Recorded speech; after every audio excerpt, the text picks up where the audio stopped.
Hello नमस्कार। मैं Praveen expert classes 3.0 में आप सभी का स्वागत करता हूं।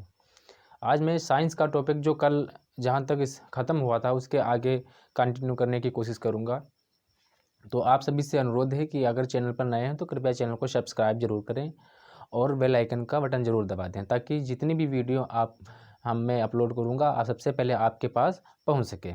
तो चलिएगा कल मैंने जो बताया था, गज बता दिया था, विस्थापन बता दिया था और दूरी भी बता दिया था।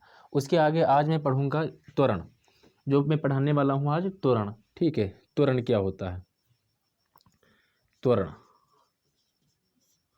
ठीक है, त्वरण को इंग्लिश में एक्सीलरेशन भी कहते हैं। ठीक है, त्वरण क्या हो सकता है भाई?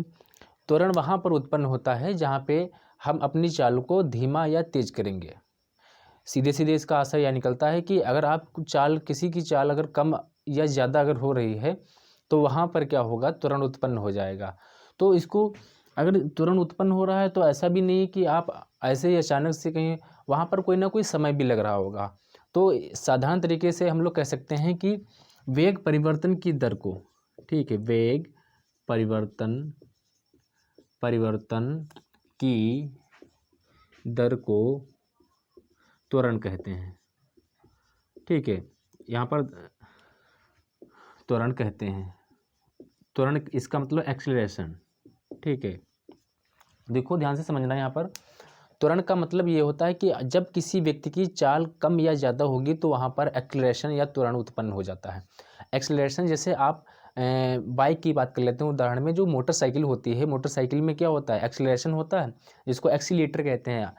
लोग अक्सर उसको एक्सीलेटर कहते हैं। यानी जब आप एक्सीलेटर को कम या ज़्यादा करेंगे वहाँ पर उत्पन्न जो होगा वो त्वरण कहलाएगा। ठीक है, तो उसी को यहाँ पर हम लोगों ने जो है, यानी जब आप कम ज़्यादा करेंगे तो कोई ना कोई समय भी वहाँ पर लगने वाला है। तो इसको मैं थोड़ा उस तरह से देख लेता हूँ, मैथमेटिकल तरफ से, जो फिजिक्स लैंग्वेज है। त्वरण को मैंने बताया कि ए से लिखते हैं। ठीक है, इसे ए से लिखते हैं ये, क्योंकि एक्सीलरेशन का पहला जो वर्ड होता है वो ए होता है, इसलिए यहाँ पर ए से लिखते हैं। ठीक, ए से प्रदर्शित करते हैं या लिखते हैं, लिख सकते हैं आप, लिखते हैं। मैं इसी के नीचे लिखे दे रहा हूँ, यहाँ पर लिखते हैं। ठीक है, अब यहाँ पर मैं कैसे इसको लिख सकता हूँ? ए बराबर वेग परिवर्तन। वेग परिवर्तन फिजिक्स की लैंग्वेज में हम उसको डेल्टा के रूप में उसको लिख सकते हैं। तो डेल्टा वी बटे टी। ठीक है, अब ये जो है ये त्वरण से संबंधित सूत्र होता है। यहाँ पर जो डेल्टा का निशान है, अब इसको देखो कितने आसानी से मैं त्वरण की परिभाषा याद करवा दूंगा आपको कि वेग परिवर्तन की दर को त्वरण कहते हैं। देखो ये परिवर्तन का निशान है, ये वेग है और ये बट्टे टी, इसका मतलब दर होता है और इसको त्वरण कहते हैं। यानी वेग परिवर्तन की दर को त्वरण कहते हैं। वेग परिवर्तन की दर को त्वरण कहते हैं। ठीक है, इसका जो यहाँ पर त्वरण का जो परिभाषा लिख लिया। ठीक है, यहाँ पर इसको इस तरह से भी लिख सकते हैं, ए बराबर वी माइनस यू बटे टी, क्योंकि जो ये वाला दिया गया है ये कह सकते हैं अंतिम वेग माइनस प्रारंभिक वेग, वेग परिवर्तन ही हो रहा। परिवर्तन का मतलब माइनस भी होता है। ठीक है, तो परिवर्तन इसको इस तरह से भी लिख सकते हैं और इस तरह से भी लिखने में सक्षम होते हैं। ठीक है, यहाँ पर वेग परिवर्तन हो गया। वेग परिवर्तन के बाद में संवेग आ जाता है। ठीक, संवेग का सूत्र आप सभी लोग जानते होंगे, नहीं जानते हैं तो लिख लो, P बराबर mv। इसका मतलब m का मतलब क्या होता है, मैं यहाँ पर लिखे देता हूँ। m का मतलब द्रव्यमान होता है और p का मतलब v का मतलब चाल होता है। ठीक है, चाल। p का मतलब तो संवेग होता ही है। तो संवेग जो होता है, यानी इसको मैं संवेग लिख सकते हैं। ठीक है, संवेग ये द्रव्यमान और इसको चाल। तो यहाँ पर ध्यान से समझना, जो संवेग होता है वो द्रव्यमान और चाल के गुणनफल के बराबर होता है। इसको यहाँ से ऐसे भी लिख सकते हैं, संवेग द्रव्यमान और चाल के गुणनफल के बराबर होता है। देखो मैंने ये इतनी चीज़ इसलिए बताई है ताकि आपके न्यूटन के नियम समझ। न्यूटन के जो नियम पढ़ने वाले हैं उसमें ये सारा आगे काम आने वाला है, क्योंकि वहाँ पर त्वरण भी आता है न्यूटन के नियम में और द्रव्यमान भी संबंधित होता है, और वहाँ पर जो है ये कह सकते हैं चाल का भी वहाँ पर महत्व होगा। तो मैं अभी बताने वाला हूँ कि किस किस तरह से ये होता है। ठीक है, चलो मैं इसको रफ किए दे रहा हूँ।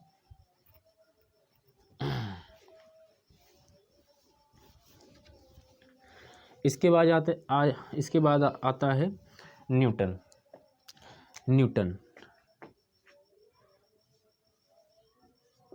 न्यूटन के गति के नियम,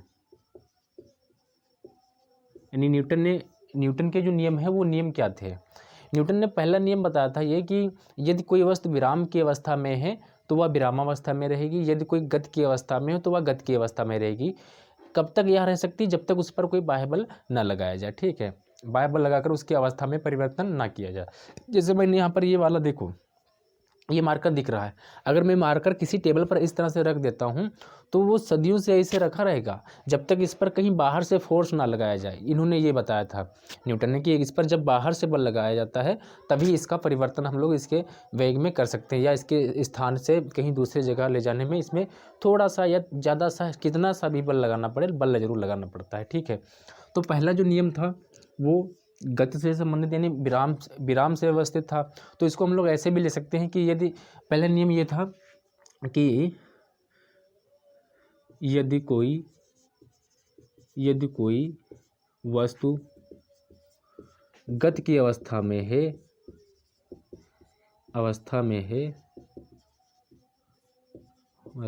है तो वह गति में ही रहेगी। ठीक है, और यदि कोई वस्तु विराम में है यानी विरामावस्था में है तो वह विराम में ही रहेगी,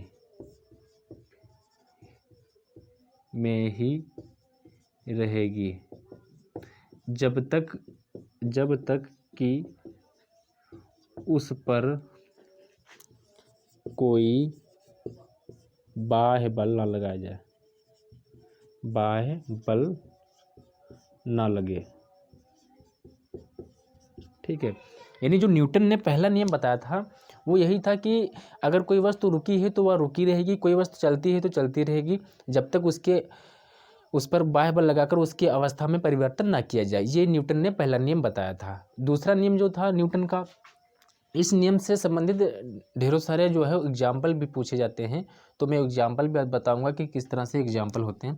पहले मैं न्यूटन के तीनों नियम को समझाने की कोशिश करता हूँ, प्रूफ करता हूँ, फिर आपको मैं एग्जाम्पल दूंगा कि कौन सा जो है एग्जाम्पल किस पर सेट होता है। नंबर दो में क्या था, नंबर दो में उन्होंने बताया था वस्तु के संवेग में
जो दूसरा नियम था, ये नियम था, वहाँ से हम लोग इसको इस हल कर कर समीकरण ये वाला प्राप्त कर लेते हैं। ठीक है, इस पर आधारित प्रश्न भी पूछे जाते हैं, तो ये पहले आप इतना नोट कर लेना, फिर आगे बढ़ते हैं।